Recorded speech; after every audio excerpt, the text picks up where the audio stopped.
Okay Ansari साहब, welcome to सैपीडिया। और बड़ा अच्छा मौका है आपसे बातचीत करने का, एक तो मुलाकात करने का। बरसों की मुलाकात भी है हमारी, लेकिन और वो हिस्ट्री ऑफ साइंस से रिलेटेड मुलाकात रही, पर्सनल भी रही। Before coming to the main subject, I think we should go back to your childhood, your early life. देखिए साहब, स्कूल तो हम I used to go to a school which was in my street where I used to live. My parents used to live. It was an ordinary school, but in those days, this is about 40s. In those days, even the ordinary schools were very good. Anyway, I passed my primary school and then went to high school, higher secondary school. That was the government higher secondary school, actually, government higher secondary school in which was changed into polytechnic, and one of the Englishman was the principal. But from the very beginning, I was interested, my father was interested in science, because he was a allopathic doctor, and he wanted that at least one son, we were two brothers, one son should go for a doctor's profession, a medical profession. But there the biology was not very good, and it became afterwards, this school or this polytechnic became afterwards the engineering college of Delhi, engineering college of old Delhi or Delhi, and now probably a university. It has become a university. Now my father came from Danapur. Danapur was a cantonment in those days. It is adjacent to Patna. And he belonged to a religious family, so he went to a school which was a mother side actually. Now you will be astonished to know that my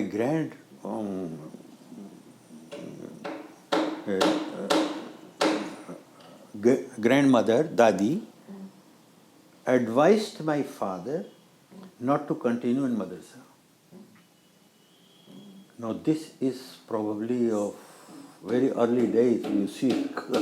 I was not born at that time, I cannot tell you which year it was. And she said that enough of madrasas, you go for a new profession, allopathy profession. So he went to Patna for learning science, and then afterwards to Calcutta, College of Medicine, medical college. But in that medical college, in those days there was no degree. There was a licentiate of surgery and medicine which he passed from there. Now what is important is that the early part of his life in madrasa made him interested in literature. So he was a poet, and I have his two compositions, two collections of poetry, divan as we call it, and he was also a writer in Urdu, of course, but prose writer. So this family was Ansari family, not the Ansari family which is now called the brother family, Bradri, but the Ansaris who came earlier here in India. So he wrote also a history of Ansari family, Ansari, family, one should say. And I have that book, which is a small book. So he was interested somehow other in history. And when I was born, he came to Delhi. He did his doctorate from there, or medical profession. And then he came to Delhi and married my mother, who was from Delhi Valley. And When we were born, he was interested in history somehow or other from the very beginning, and he used to tell us Islamic history, and especially who were the Ansaris and why they were called Ansaris and so on and so forth. So anyway, so the history was a part of our intellectual life so far as the our house and the environment of the house is concerned, our family environment is concerned. So from the very beginning I was interested, probably subconsciously, in history, because we used to have some discussions about Ansaris and about Islamic history, and he belonged to a special sect in India which is known as Wahhabis, and Wahhabis are actually Ahle Hadith. That means they say we believe in only the tradition of Prophet and Quran. Whatever in those two sources we will believe, and we will do, we will follow them. But if a imam, some scholar, great scholar, Imam Abu Hanifa or Imam Hanbal, Imam Shafi, have written books about Islam and how to practice it and so on and so forth, what are the problems and how will you solve it. We do not believe in that. We will see if we think that it is logical and tally with the traditions which is known as Hadith and the Quran Sharif, then we will accept it. So somehow or other some sort of a critical approach was there in our house, in our family. So from the school, I went to this modern school, and then my father said, "This is a very strange school. You are learning everything, sciences, but you are not learning Persian. You are not learning theology. You are not learning anything." You see, he didn't think at that point when I was starting my high school that this is a polytechnic and this is only for science and technology. Anyway, so I shifted I was asked to shift from there. Then I shifted to Anglo-Arabic Higher Secondary School in 8th class. And in 8th class, I learned some Persian and some theology. And from 9th, in those days, British period, everything was in English. And I was in science. So I don't remember anything about history. I didn't learn history. But I learned oral history from my father. Unfortunately, in 1947, that school was plundered and looted, and the Sharnaर्थis came, and they started living there.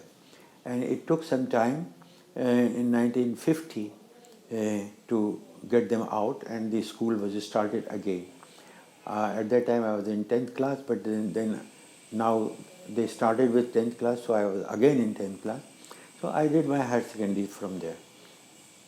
And then I joined the physics department of Delhi University, where D.S. Kothari was the head. D.S. Kothari was a very intelligent person. He had been a student of M.N. Saha. M.N. Saha, he was working in astrophysics, and he had a number of students also who were working for their doctorate. He thought, I don't know why he thought, that there should be a history of science subject, subsidiary subject for physics students. Normally, your major was physics, and mathematics and chemistry was subsidiary.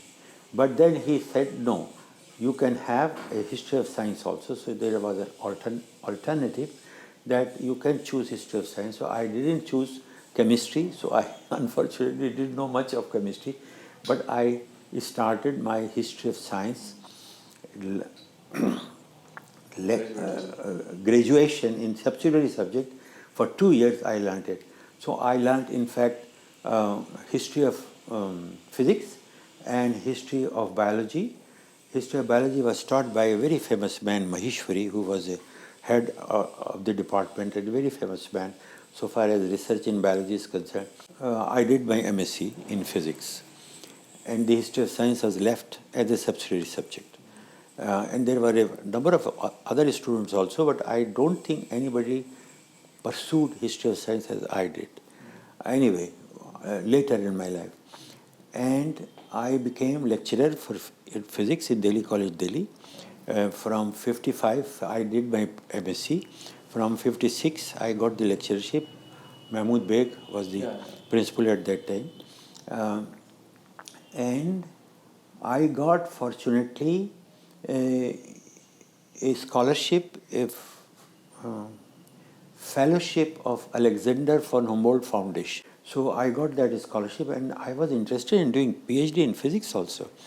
I took theoretical physics because in University of Delhi, Department of Physics, under the chairmanship of, under the headship of D.S. Kothari, there was only theoretical physics.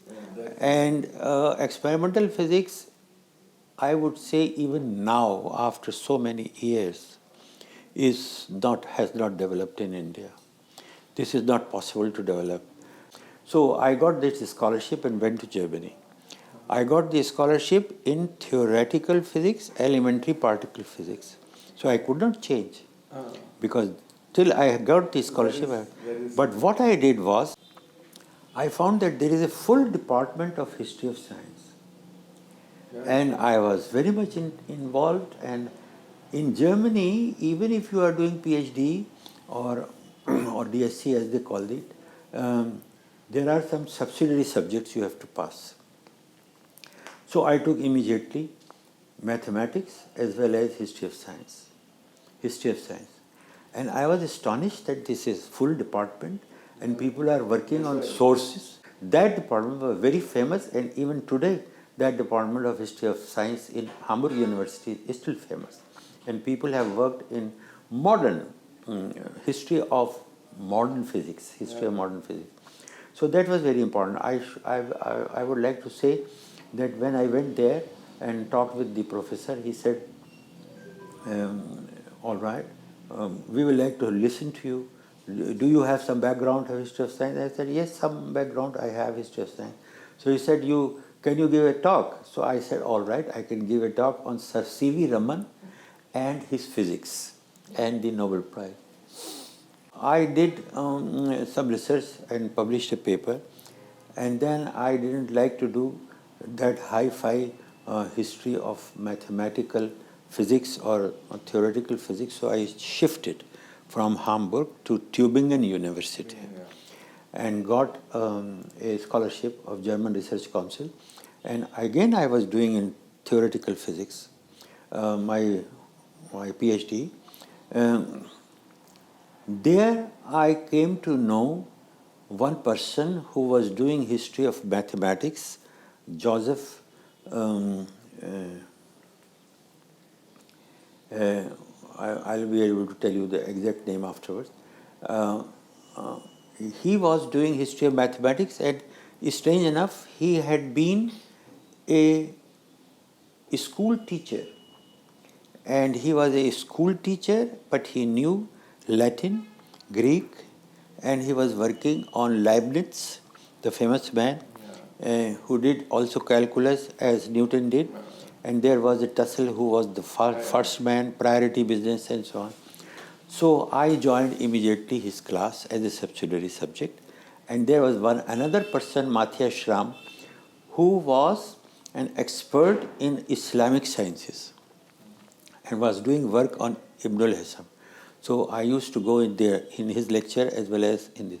So these lectures were completely opened my eyes. What is history of science, and how the history of science can be done on the basis of primary sources and not any other sources. That in 1966 I did my PhD, or completed by DSc, and then I was so much impressed by Matthias Schramm's Islamic history, history of science in Islam, Islamic culture, that I went to him and I said I would like to do some work there, postdoctoral work. He said, you cannot do it because you don't know any classical language. Either you know Arabic or you know Persian.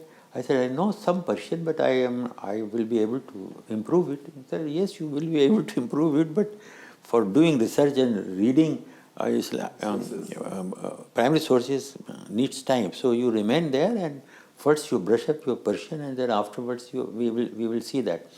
So what I would like to emphasize here, that I worked with I now remember Joseph Hoffman was his name. You see, he was a very good historian of mathematics, working in Latin for Newton and Leibniz and others, Fermat and so on, who was a French mathematician. And I joined the university after his retirement from the school, invited him to give lectures and even course in history of mathematics. A person from school, because he was an expert of history of mathematics, was given a post that you can announce your lecture, and if somebody comes in your lecture, you can give lecture. And every week for 2 days he used to come. And I tell you that even the students, German students, were not interested in history of mathematics. In Matthias Schramm's lecture in Islamic history of science in Islamic culture, many people were there. But in his lecture, I was the only person who used to come there, and he will come from his house and stay there in the university. And when the university knew that there is only one student and he is offering subsidiary subject, they allowed him to come, because there was a rule: there should be 2 persons in the hall for a course. So there were 2, one teacher. And there were 2 people, one teacher and one myself. And I was when I did my DSc and passed my history of mathematics as a subsidiary subject, I was the first in the University of Tübingen to pass history of mathematics as a subsidiary subject. And I specialized in history of mathematics in India and Islamic countries. Back to let us come back to India. When you come back to Aligarh as a faculty and start teaching in the university in the Department of Physics, now your interest in history of science continue. Which are your you can say interests on the side, because your main task was teaching physics. But despite, I know we made some efforts in the beginning, and later on we together made so many efforts to introduce history of science in universities. But despite your quite long sort of stint in the Department of Physics in Aligarh, and despite your engagements with history of science outside the university, why was history of science not institutionalized as a subject? Either in the Department of Science, or as a separate department within the university, or as an extension of history department? You see, my first task was that I was appointed as a theoretical physicist in the Department of Physics of Aligarh Muslim University. And I was supposed to establish some new subject like astrophysics and astronomy. So I did that. And I had a group, and one student passed his PhD, did his doctorate in interstellar matter with me afterwards. And another was also doing it. Now, history of science was not there in the Aligarh University as I have understood it in Germany. Nurul Hassan was interested in history, and he brought Advanced Center in History. And I went to him, and I found that he has started in his department, that means in the Department of History, a course for physics students, mathematics students and science students, just like the course on history of science in Delhi University. Similarly, he started also there. So he was very much interested in history of science, but just as a course only. Anyway, I started this group and became interested in history of science. I started doing something in history of science when I somehow or other came into contact with Indian National Science Academy. Indian National Science Academy, I joined university in 1970, and in 1971 there was a seminar, a conference in Indian National Science Academy about the history of science, and in 1973 we actually Indian National Science Academy and other departments celebrated the 1500th anniversary of Aryabhat. So I became interested in history of science and I started doing some works on the basis of primary sources on my own, but it has nothing to do with the department. That was the question which you asked. Yeah, that is the point. That is the point. Yeah. Now, you know Subarappa. Yeah, of course. Subarappa was there, and he wrote, he was involved in a book by Sen and Subarappa and Bose in the concise history of science in India. So we were very good friends, and afterwards he became the secretary of the Indian National Science Academy also, and he was a editor, one of the editor of the Indian Journal of History of Science, which he started publishing in '66. So Indian National Science Academy was the only organization which was promoting history of science on its own, and people were coming from various institutions, but they were individuals. They were coming by themselves. Like this involvement of Indian National Science Academy, which you have seen a little longer, more than me, and I have also watched it for 30 years now. In India, Indian National Science Academy, of which you have been actively involved, this was a very bureaucratic platform, which actually didn't have a number of students, professional teachers, a funding agency which was funding research, mostly funding people who actually have interest because they were teaching chemistry, physics in departments, but they had interest in history of science on the side. They were not teaching history of science anywhere, in any university. And this is something I have watched very regularly, and you have watched it. So most of the people were beneficiaries of INSA funding because they were interested in pursuit of something they are interested, but which they have not pursued as a discipline, as a profession. So the representation of INSA in these conferences internationally was always weak because of that. All right. And that is something sad which has actually harmed us. You see, what you are missing is that when people started history of science in INSA and they joined the International Union of History and Philosophy of Science, they wanted also to have an institute or a group which should start working, not a unit as they have now, which is publishing Indian Journal of History of Science, organizing seminars and conferences and so on and so forth. They wanted to teach, and they said there should be an institute of history of science affiliated to INSA or sponsored by INSA. The Department of Science and Technology said, this you cannot do it. Oh, this is not in your act that you can have an institute. So the institute was not possible. Now, let me continue that in 1973 I went to Poland, and we were two people, two-man delegation, Subarappa and myself, and Said went from the cultivation of science, and we saw there how the Institute of History of Sciences worked and what they are publishing, how they are publishing, and about Copernicus, and we were flabbergasted, and we were surprised that such a small country like Poland, just because of Copernicus, had a history of science department, and they are celebrating like that. So anyway, we came back from Copernicus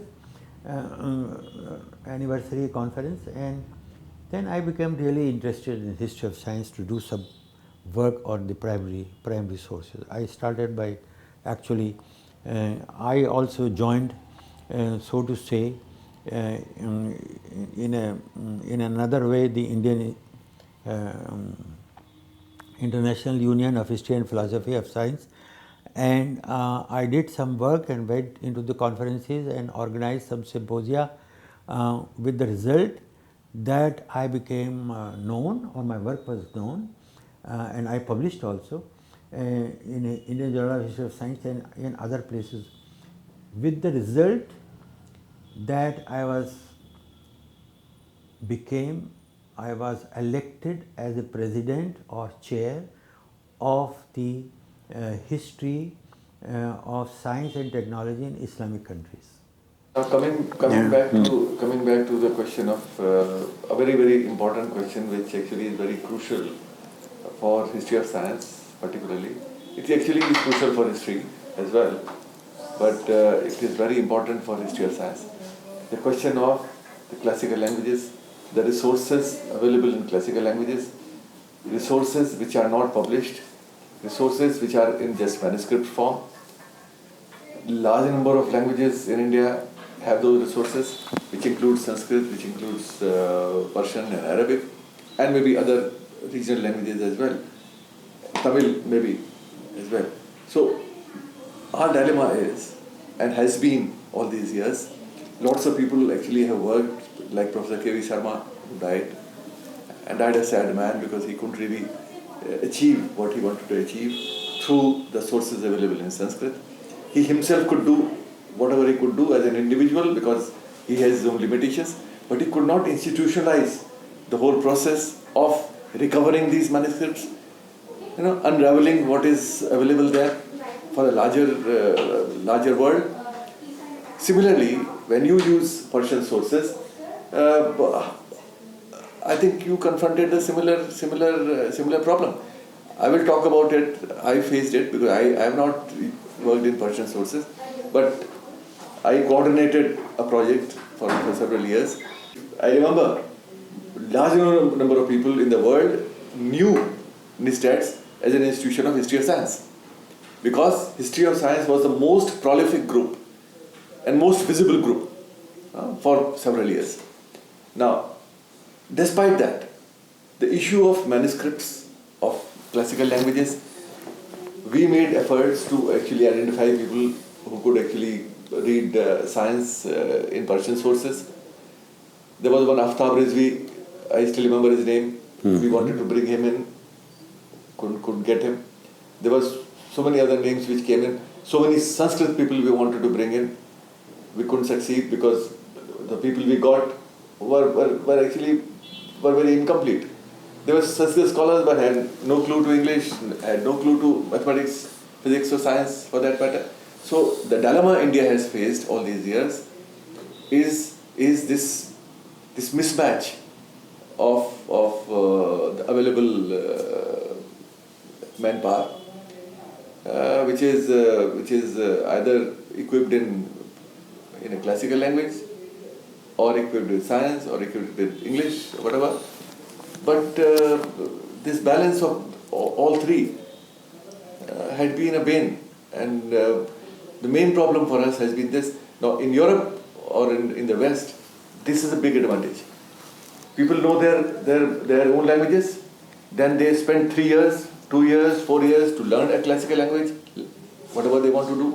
In India, even if we want that somebody should spend 3 years to learn a classical language, nobody wants to do that. No? And I have seen people who actually said no. They have no such time. They can't spend 3 years, 4 years learning a language and then begin a career. So this luxury is not available with us. So what has been your experience? Because you worked with Persian sources. Your question consists of two parts. The first part is, what about the sources? Where they are? Whether they are arranged or not, whether we can use it. Now, I can assure you, you can use that. and there are centrally funded libraries like the Rampur Library. No, my question is not that. No, just a moment, let me say. There's no dearth of sources. No, sorry, just a moment. And Patna Library, Khudabakhsh Library, and Aligarh Muslim University Library, similarly Banaras Hindu University Library. So the sources are available in these libraries. They are preserved also. You can have them, but it's very difficult to have. They don't want that the whole manuscript should be given to you, only 1/3 will be given to you. If you have a project, you want to have the whole manuscript and work on it, translate it, collate it with other manuscripts and then publish an edition, as we call it, or a translation. They say no, 1/3. So what you will do with 1/3? So some of the rules of these libraries, in spite of the fact that they are very well and quite well preserved, are to be changed. My problem is not this. Sources are there. We all know the sources are there. These rules can be changed if one makes an effort. Exactly. That's not the point. Point is, we need to have skills. We need to have skilled people. This is precisely what I am saying. We have failed on that. We have failed history of science on that because we have not been able to create a platform. We have not been able to create a place where you can have dedicated manpower to do history of science through Persian sources, through Sanskrit sources, through manuscripts. Yes, you are right.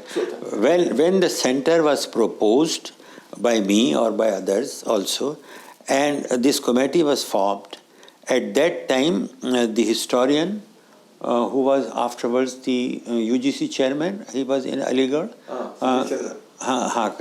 Krishna Chandra, Satish Chandra, he was the UGC chairman, so far as I remember, and he was interested because he was a person just like Nurul Hasan who was interested not only in history but in a general way in history of science. Science is also a part of culture. Science is also a part of society.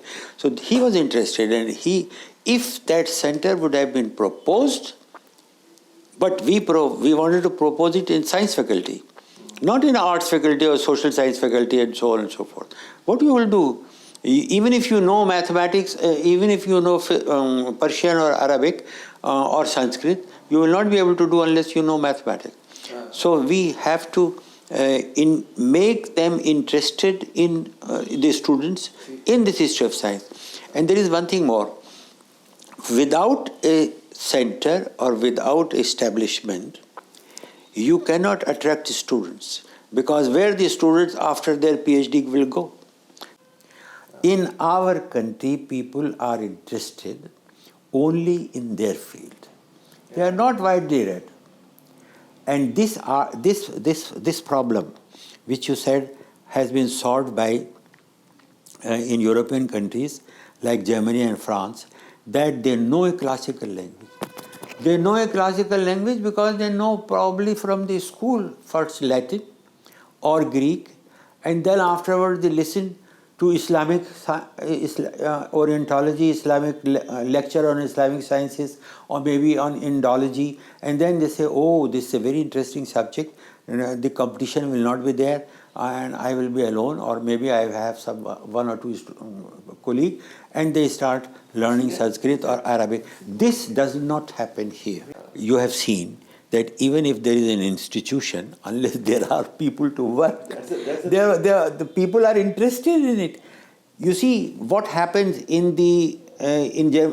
happened in Germany and other countries in Europe.